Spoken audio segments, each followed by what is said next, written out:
الحمد لله ذي العزة والصلاة والسلام على نبي الرحمة محمد وعلى آله وأصحابه ذوي الهداية اما بعد صدر جلسہ باوقار محترم بزرگوں اور بھائیوں السلام علیکم ورحمۃ اللہ وبرکاتہ۔ آج کے اس بہت ہی خوبصورت جلسے میں میری تقریر کا عنوان ہے میں محمد ہوں بشیر و نذیر صفت میری، میں محمد ہوں بشیر و نذیر صفت میری، جنت کی بشارت ہوں رحمت کی نت میری، آیا ہوں اب کرم بن کر سارے عالم پر، آیا ہوں اب کرم بن کر سارے عالم پر، رہتی دنیا تک برسے گا یہ نوید ہے میری۔ محترم بزرگوں اور بھائیوں، آج کی اس پربہار محفل میں مختصر بتاؤں گی کہ ہمارے لاڈلے نبی محمد صلی اللہ علیہ وسلم کا مشن کیا تھا اور آپ کے کام کیا تھے۔ آپ کے کام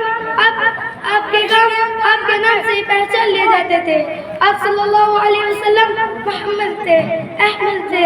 اللہ تعالیٰ نے آپ کو کبھی بشیر کہا، کبھی نذیر کہا، کبھی سراج کہا، کبھی داعی اللہ کہا، کبھی مبشر کہا، کبھی ہادی کہا، کبھی رحمت للعالمین کہا، کبھی رؤوف الرحیم کہا، کبھی طٰہٰ کہا، کبھی یاسین کہا، کبھی مزمل کہا، کبھی مدثر کہا، کبھی رسول کہا۔